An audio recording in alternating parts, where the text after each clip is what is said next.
साथियों नमस्कार, मैं हूं शैलेंद्र सिंह और आप देख रहे हैं हमारा YouTube चैनल शब्द शब्द शैलेंद्र सिंह।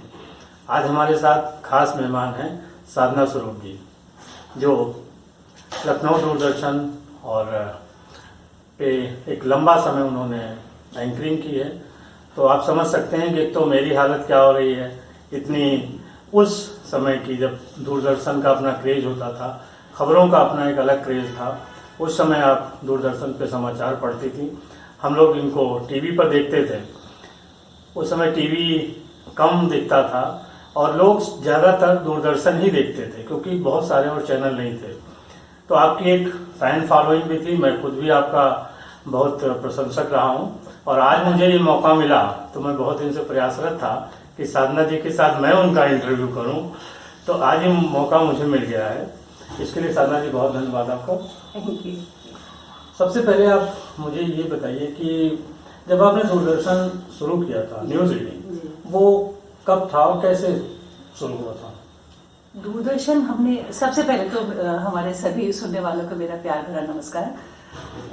जैसा कि शैलेंद्र जी ने बताया, इनसे बहुत पुरानी यादें जुड़ी हुई हैं और आज जब इन्होंने मुझे कहा, कह तो बहुत दिनों से रहे थे, लेकिन जब आज ये तय हो गया कि आज हम बैठेंगे, तो फिर मैंने उसी दौर में जब मुझे जाना था तो मैंने इनसे कुछ समय लिया और मैंने कहा कि फिर मैं साड़ी ही पहनूंगी और मैं साड़ी ही पहन करके उसी पुरानी वेशभूषा में आप सबके सामने आऊंगी जब मैं समाचार पढ़ती थी। तो उसमें थोड़ा वक्त लगा और आपने मुझे मौका दिया, इसके लिए आपका बहुत बहुत शुक्रिया। आपने मुझसे पूछा कि समाचार कैसे पढ़ना शुरू हुआ। ये सब उस समय शैलेंद्र जी बहुत आसान हुआ करता था, शायद इतना मुश्किल नहीं था जितना मुश्किल अभी हो गया है। उस समय बहुत आसान हुआ करता था, या फिर मेरे लिए आसान हो गया था। उस समय विलायत जाफरी साहब थे यहाँ पर मरहूम, उन्होंने मुझे, उनसे भी मेरी बड़ी यादें वाबस्ता हैं। उन्होंने मुझे दूरदर्शन में जब समाचार, मैंने उसकी फर्स्ट टाइम मैंने उसका जब इंटरव्यू दिया था, फर्स्ट टाइम पे मेरा सिलेक्शन नहीं हुआ था। फिर जब उनको पता चला, उन्होंने मुझे बुलाया और इनसे पूछा कि भाई इनके उसको आपने, इनमें क्या कमी है तो आप मुझे बताएं, जो भी वजह हो। बहरहाल उन्होंने मुझे जब सुना कि तो मुझे इनमें कोई भी कमी नजर नहीं आ रही है, आप इनको समाचार में दिया जाए। तो फिर इस तरह से मेरा समाचार से वास्ता जुड़ा। इतना समय लगता था उस समय आपको तैयार होने में, और क्या एक प्रिपरेशन होती थी समाचार पढ़ने की? तैयार होने में तो ना पूछिए शैलेंद्र जी, बहुत वक्त लगता था। सारी चीजें एक तरह से, जब हम लोगों को एक समय शाम को न्यूज पढ़ने का वक्त था, हम लोगों को वहां पर पहुंचना होता था 2 बजे के करीब। 2 बजे के करीब पहुंच करके फिर आपको अपनी स्क्रिप्ट देखनी होती थी और आपको मेकअप में जाना होता था। मेकअप में बहुत लंबा वक्त लगता था। अच्छा। कम से कम 1 घंटा, या फिर आप ये समझ लीजिए कि उससे भी ज्यादा। और खास करके लड़कियों को तो तैयार होने में और भी ज्यादा वक्त लगता है, मुझे भी लगता था। बहुत लंबा वक्त लगता था क्योंकि उसके मेकअप उस समय इतने हार्श मेकअप हुआ करता था कि लाइट भी तब बहुत एक बड़ी बड़ी लाइटें लगती थी। वो तो 8 लाइटें होती थी, वो तो बहुत बड़ी बड़ी। भाई उस समय का समाचार पढ़ना आसान नहीं था, ये मैं कहूंगी कि उस समय का समाचार पढ़ना बिल्कुल भी आसान नहीं था। आज तो माहौल बहुत बदल चुका है। उस समय इतनी हार्श लाइटें होती थी अपने ऊपर कि कुछ सामने आगे आप कौन खड़ा हुआ है, आप कैमरे के पीछे कौन खड़ा है, आपको कुछ भी नहीं दिखाई देता। अच्छा, जब स्क्रिप्ट आपको दी जाती थी जी, और मान लीजिए कि उसमें कुछ फेरबदल होना है, कोई नया समाचार कभी जोड़ना पड़ गया, कोई इमरजेंसी हो गई या आप कुछ भूल गए, तो इन सब चीजों को कैसे हैंडल करते हैं? प्रेजेंस ऑफ माइंड कहेंगे इसको। कुछ तो प्रेजेंस ऑफ माइंड ही होता था। और फिर एक लंबा वक्त हो जाता है उसको आप पढ़ते पढ़ते, फिर आपके उसमें आ जाती है, रूटीन में चीजें आ जाती हैं। और एक तो आप ये भी समझिए कि दूरदर्शन में जब आप न्यूज पढ़ते हैं तो दूरदर्शन के साथ में क्या था कि उस समय तो टेलीप्रॉम्प्टर हुआ नहीं करते थे। शुरुआत में तो टेलीप्रॉम्प्टर भी नहीं थे, टाइपराइटर से वो न्यूज लिखी जाती थी। याद है आपको? टाइपराइटर से न्यूज लिखी जाती थी, तो टाइपराइटर के कुछ एक शब्द भी नहीं आते थे, बड़े भी नहीं हो सकते थे, वो बड़े भी नहीं, कभी कभी छूट भी जाते थे। इतना ऑब्सलीट हो चुका था कि सारे चीजें कभी कभी टाइप करते थे, या तो स्याही गड़बड़ हो या अगर उसका जो अक्षर होता था अगर गिर गया तो वो शब्द भी नहीं आते थे। थे। तो आप ये सोच लीजिए कि हम लोग कितनी मेहनत करते थे कि अगर और हम लोगों को सिर्फ उसको पढ़ने के लिए उसको एक रिहर्स करना पड़ता था। News reading, final news reading के लिए आपको सारी स्क्रिप्ट पे देखना पड़ता था, फिर आप उसमें पंक्चुएशन, कॉमा, सारी चीजें अपने हिसाब से आप लगाते थे, शब्दों को सही करते थे और उस हिसाब से फिर आप बोलते थे। तो अगर कोई आपको बिल्कुल कोई ताजा खबरें आई हैं तो फिर आप फिर अल्लाह मियां मालिक वो बेहतर जाने कि उस समय आपके साथ जो अच्छा निकल जाए तो आपकी किस्मत अच्छी, और जो तो नहीं अच्छा निकले तो फिर बाद में न्यूज रूम में डांट पड़ती थी। तो कुछ याद है ऐसा कुछ कभी आपके साथ हुआ हो कि मेरे साथ अचानक आपको सारी चीजें अपडेट करनी पड़ी हो? न्यूज रीडिंग के वक्त तो ऐसी कोई भी बात नहीं थी। हाँ, कुछ ऐसे मौके जरूर आए थे, जैसे कभी आपने लेपल माइक है वो गिर गया है और आवाज नहीं जा रही है और आपके सामने से बताया जा रहा है कि आवाज नहीं आ रही। हाँ, आप अपना माइक सही करिए, माइक सही करिए। माइक का क्या होता था कि धीरे धीरे से क्या, तो कभी कभी टेलीप्रॉम्प्टर को आप हिलाते हिलाते तो वो कभी कभी गिर जाता था। अगर आपने बहुत हल्के से लगाया तो गिर जाता था। तो उसके लिए जद्दोजहद करनी पड़ती थी और फिर किसी को जैसे ही दूसरा पढ़ता था तो फिर उसको फटाक से जाकर के अपना माइक सही करते थे। तो ये सब बहुत ही चैलेंजिंग हुआ करता था। अच्छा, तब बीच में फिलर भी इतने नहीं होते थे, अब तो तुरंत बहुत सारे वीडियोस आ जाते हैं, तो उतना मेहनत नहीं पड़ती थी। ये बात सच कह रहे हैं आप। लेकिन चैलेंजिंग तो उस समय भी था बहुत, इसलिए क्योंकि आपके सामने जो है, सामने से क्या आएगा कुछ पता नहीं है। तो अगर आपने रिहर्स नहीं किया है, कोई स्क्रिप्ट आपके पास अचानक से आ जाएगी तो फिर थोड़ा मसला होता है, लेकिन ठीक है, हो जाता है। फिर धीरे धीरे आपके सिस्टम में सब चीजें आ जाती हैं। ये है।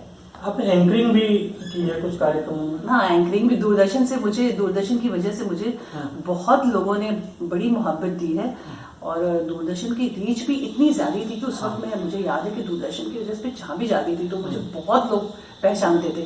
तो एक बहुत अच्छा जो दूरदर्शन का जिसे आप कह सकते हैं कमाई, वो थी हमारी, कि मुझे लोगों ने बहुत पहचाना। और इसके बाद जो मुझे एंकरिंग मिली वो भी इसकी समाचार बजट की वजह से ही मिली है। तो और बहुत बेइंतहा, मतलब कि एक इंसान जो सोच सकता है उससे भी कहीं ज्यादा। एंकरिंग में तो मैंने शायद समाचार से भी ज्यादा नाम कमाया है, क्योंकि एंकरिंग में तो कोई भी ऐसा शख्स नहीं रह गया जिसकी मैंने एंकरिंग ना करी हो। फिर छोड़ा हमने एंकरिंग भी। जब प्रधानमंत्री हुआ करते थे अटल बिहारी वाजपेयी जी, तो मुझे हैंडपिक करा गया था। अच्छा। यहाँ से, लखनऊ से, और यहाँ की उर्दू की वजह से, मेरी उर्दू की वजह से मुझे यहाँ से हैंडपिक किया गया था। और वाघा बॉर्डर, उन्होंने लाहौर बस यात्रा करी थी, तो उसके लिए मुझे लखनऊ से खास बुलाया गया था। अच्छा। तो जब एंकरिंग करती थी उसके पहले कोई तैयारी करती थी? बिल्कुल, एंकरिंग की तो एंकरिंग की ही क्यों, न्यूज की भी बहुत सारी तैयारी करनी पड़ती थी। और आप यकीन नहीं करेंगे शैलन जी, मैं न्यूज के लिए जब भी पढ़ती थी, मेरे पास आज भी, आपको मैं दिखाऊंगी, मेरे पास उस समय वीसीआर हुआ करता था। वीसीआर में मेरी सारी न्यूज, जितनी भी मैं न्यूज पढ़ कर आती थी, जी बिल्कुल। और मेरा कोई भी, अगर कोई मुझे सिखाता था तो वो मेरा कैमरा और वो हमारा जो मैं लौट करके आती थी, फिर मैं उसको जरूर देखती थी कि आज मैंने क्या पढ़ा है। हर दिन मुझे कुछ ना कुछ सीखने को मिलता था। उससे ये पता चलता था कि कहाँ हमने क्या गड़बड़, कहाँ हमने क्या गलत किया, कहाँ पर मैंने ये पंक्चुएशन ये गलत किया, या इसमें और हम बेहतर कर सकते थे। तो मेरा कोई भी एक भी ऐसा बुलेटिन नहीं है जो हमारे पास टेप ना हो। अच्छा। आज भी वो मेरे पास हमारे उसमें आर्काइव में रखा हुआ है जी। जब कभी भी दिल आता है तो मैं उसको सुनती हूँ, अच्छा लगता है। अच्छा, जिस समय आप लोग न्यूज पढ़ती थी, वो दूरदर्शन का एक अपना ऑरा था, एक दौर था, बहुत सारे प्रशंसक आपको पहचानते रहे होंगे कार्यक्रमों में, वो कैसे रिएक्शन करते थे? आज तो खैर एक अलग दुनिया है। आपको मैं बताऊं, अगर आप सच पूछिए तो वहां पर मेकअप इतना होता था कि लोग कहते थे कि आप दूरदर्शन में जो आपका मेकअप होता है, आप नहीं अच्छी लगती है। अच्छा। आप बाहर बिना मेकअप के ज्यादा अच्छी लगती है। वो एक्चुअली लाइफ के हिसाब से सारी चीजें वहां होती थी। जी बिल्कुल। तो वो फिर एक वक्त ऐसा आया कि जब मैंने देखा कि वो हमने अपने आप ही मेकअप करना शुरू कर दिया, क्योंकि इतना हार्श मेकअप करते थे वो, और जो पेंट वगैरह लगाते थे मुझे बिल्कुल पसंद नहीं था। फिर मैंने अपनी सारी चीजें मंगाई और खुद से मेकअप करना सीखा। और उसका ये भी दूरदर्शन की देन है कि मैंने खुद से मेकअप करना सीखा, और जब भी बड़े से बड़े स्टेज शोज किए और हमने मेकअप के लिए कभी भी किसी को नहीं बुलाया, मैंने अपना मेकअप हमेशा खुद से किया। अच्छा, आज एक दौर बदल चुका है न्यूज एंकरिंग का जी। एक उसका कारण टेक्नोलॉजी भी है, और एक कहें कि जो प्राइवेट मीडिया आ गया, निजी जो चैनल्स आ गए, उनकी वजह से एक अलग माहौल बन गया है जी। तो अगर ये लगता है इन्हें देख के कि क्या लगता है उनको, मतलब ऐसे दौर में अगर आप लोगों को करना पड़ता तो कैसे करती? मैं तो बिल्कुल नहीं कर पाती, और मुझे तो ऐसे ऑफर भी मिले थे, ऐसा नहीं था, मुझे लखनऊ से बाहर जाने का मौका भी मिला था और बहुत से ऑफर थे, लेकिन मुझे वो चीजें कभी भी पसंद नहीं आई। मुझे हमेशा जितना आप देख रहे थे कि अर्नब गोस्वामी और ये जो आपका पैनल डिस्कशन और इतना अग्रेसिवनेस थी, वो एक तो हमारे अंदर है नहीं, और मुझे तो वही अच्छा लगता था जो दूरदर्शन के लोग, जब न्यूज रीडर आती थी और उसका लोगो शुरू होता था और उसके बाद वो धक धक धक धक होने लगती थी हार्ट बीट आपकी, तो वो उसके बाद जो एक पॉइज्ड और एलिगेंट और एक अलग तरीके का अलग सा चेहरा जो सामने आता था, मेरे दिमाग में वही आज भी वही है और मुझे आज भी वही अच्छा लगता है। मेरी एक फेवरेट हुआ करती थी सरला माहेश्वरी जी, वो मेरी बड़ी फेवरेट थी और मैं उनको उन्हीं को एक भी करती थी, और मेरा काफी मुझ पर उनका काफी प्रभाव था। तो आज भी आप देखिए, उस समय भी क्या दूरदर्शन में जितने भी लोग होते थे, वो किसी न किसी, बाहर आप जाइए तो लोग उनकी तरह से बोलना चाहते थे, साड़ी पहनना चाहते थे, तैयार होना चाहते थे, प्रेजेंटेशन सब कुछ उनसे अफेक्टेड हुआ करता था, तो हम काफी प्रभाव था एज ए न्यूज रीडर, लोगों के ऊपर काफी प्रभाव पड़। उस समय तो दूरदर्शन ही एक ऐसा चैनल ही था। हाँ। अब आप हमसे अगर ये पूछे कि तुमने न्यूज क्यों छोड़ दी, तो मैंने जिस दिन मुझसे पहला सवाल आया था कि आप किस चैनल पर न्यूज रीडिंग करती हैं, तो वो मेरा आखिरी दिन था न्यूज के लिए कि भाई अब हम चैनल पे तो हम नहीं हैं, हम दूरदर्शन पर हैं। I am very proud of it. मुझे दूरदर्शन से जो कुछ हासिल हुआ है वो बहुत लोगों को अच्छे अच्छे नामी गिरामी चैनल से नहीं हासिल होता। मुझे वो सब कुछ मिला जो किसी दूरदर्शन की इतनी बहुत जी बिल्कुल गरिमा है। दूरदर्शन की एक तो उस समय हमारे टाइम पे तो बहुत ही गरिमा थी भाई। एक चीज जो उसकी हर चीज का एक पैकेज होता है शरण जी, फायदे भी होते हैं नुकसान भी होते हैं। मुझे एक चीज दूरदर्शन की जो कभी भी नहीं पसंद आई वो ये थी कि जो एक उसके ऊपर एक मोहर लगी थी सरकारी का। तो उसमें आपको बुद्धि की जरूरत नहीं है, आपको जो मिल रहा है वो आप पढ़ लीजिए। आपको अपना बुद्धि नहीं लगाना है उसके अंदर कि आप जो मिला वो पढ़ दीजिए। लेकिन उससे जो आपका एक एडवांटेज थी वो ये थी कि उसकी मासेस तक में उसकी पहुंच थी, इसकी रीच। हमने जब मैंने न्यूज के बाद में एंकरिंग करी, एंकरिंग के बाद में जॉब भी किया, जॉब में भी मैंने इवेंट मैनेजमेंट का ही काम किया, और उसके बाद फिर मैंने अपनी कंपनी खोली इवेंट की ही। तो उस दौरान जब मैं बाहर जाती थी तो मुझे इसका बड़ा फायदा मिला है। मतलब न्यूज रीडिंग की वजह से जो मुझे लोगों ने पहचान दी है, उसका मुझे जितना फायदा हो सकता था शायद मुझे उससे कहीं ज्यादा मुझे उसका फायदा हुआ है, और इसके लिए मैं आज भी दूरदर्शन की बहुत बहुत एहसानमंद हूँ।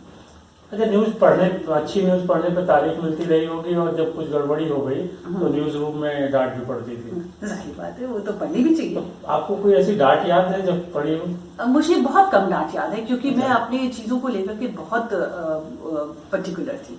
मैं बहुत रिहर्स करती थी और मैं घर पे भी जाकर के उसको पढ़ती थी। इतना मैंने किसी को भी नहीं देखा, किसी भी एक न्यूज रीडर को जब मैं पढ़ती थी तो मैंने नहीं देखा कि वो अपना टेप करते हो और टेप करके उसको सुनते हो जाकर के, और उससे आप हर दिन आप उसको, हाँ, वो एक आपका खुद का, मैं अपनी क्रिटिक हूँ। मैं अपनी गलतियां करती हूँ और अपनी चीजों को खुद ही सुधारती हूँ, और I am open to critics. अगर कोई मेरी वो करता है तो मैं उसके लिए हमेशा, मैंने उर्दू सीखी, मैंने ज़ैदी साहब हुआ करते थे वहां पर प्रोड्यूसर, मुझे एक भी अगर लफ्ज वहां पर नहीं आता था तो मैं खास करके उनके पास जाती थी कि सर मुझे ये बताइए कि इसमें नुक्ता कैसे लगना है।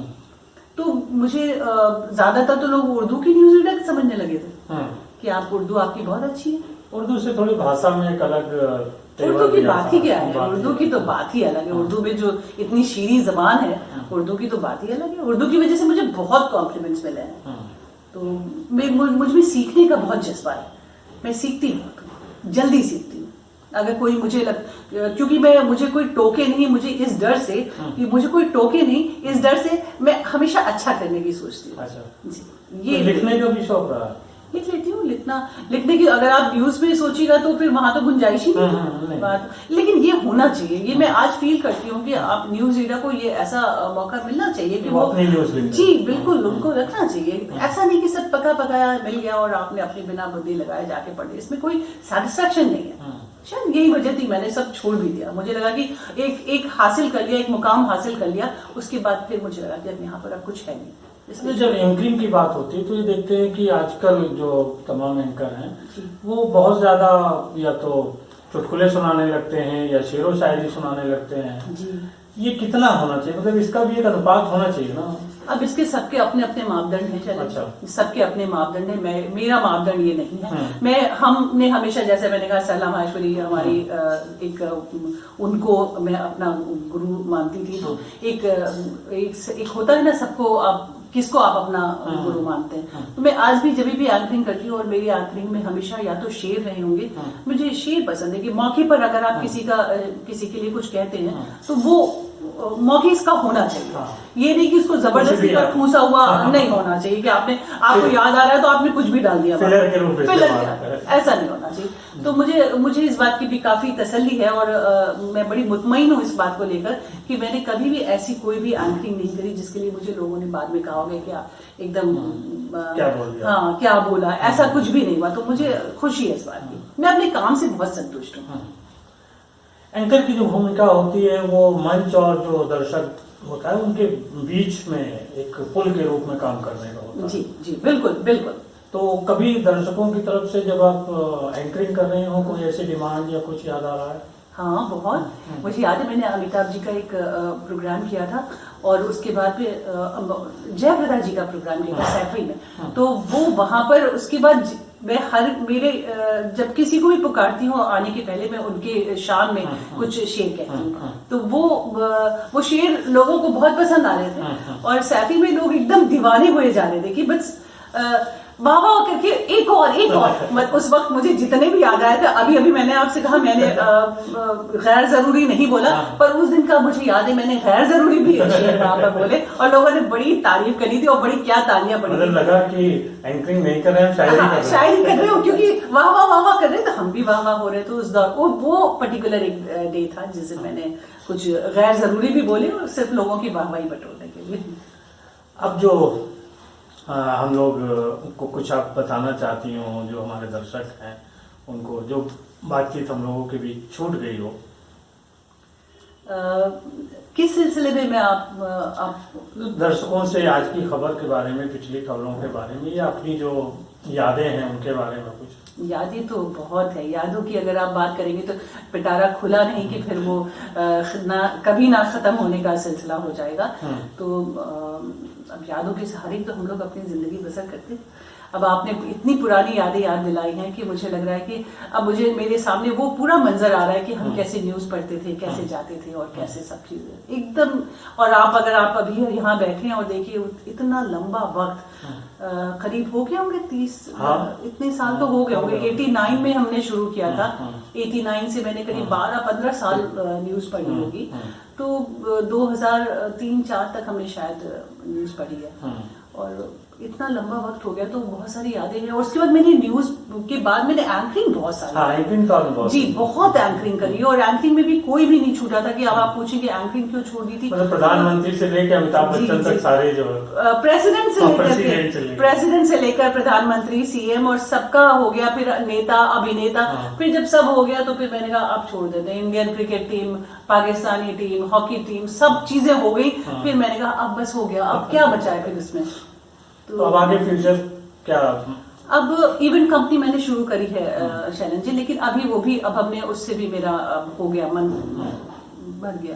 तो समाज सेवा करेंगे आगे? अब कुछ करेंगे हाँ। अब का जो हमारा ये नया अब जो चैप्टर हमारी जिंदगी में जुड़ने जा रहा है, नया अध्याय, इसे मैं नया अध्याय कहूंगी।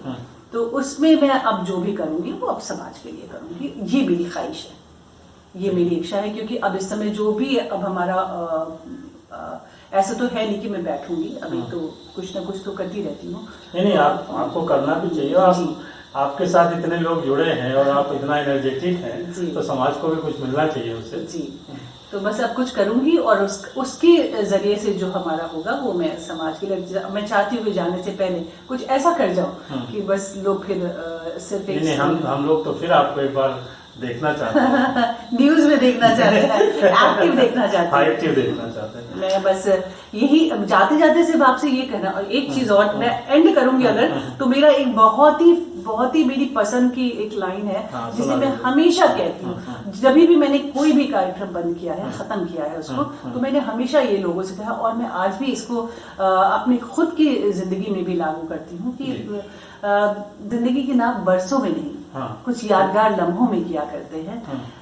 कुछ लोग सारी जिंदगी एक लम्हा नहीं जी पाते और कुछ एक लम्हे में सारी जिंदगी जी लेते। तो मैं एक लम्हे में वो सारी जिंदगी जीने वाली शख्स हूँ, और मैं चाहती हूँ कि आप लोग भी उसी लम्हे को देखें और उसी लम्हे को खोजें कि उस लम्हे में क्या है, क्योंकि वक्त मुट्ठी में बंद रेत की मानिंद आपके हाथ से कब फिसल जाता है आपको पता नहीं चलता। आज शैलेंद्र जी आए हैं तो मुझे लग रहा है कि वो एक लंबा वक्त था, यूं तो पता नहीं चल रहा है, लेकिन हमारा वक्त तो हो गया, अभी हमारा आखिरी अध्याय हो रहा है जब मैं कुछ करना चाहती हूँ। बहुत शुक्रिया साधना जी आपका भी, और सभी साथियों आपका भी। आपने साधना जी को सुना, आपको लगा होगा कि उस समय एंकर कैसे काम करते थे और किस तरीके से उनकी अपनी तैयारियां होती थी।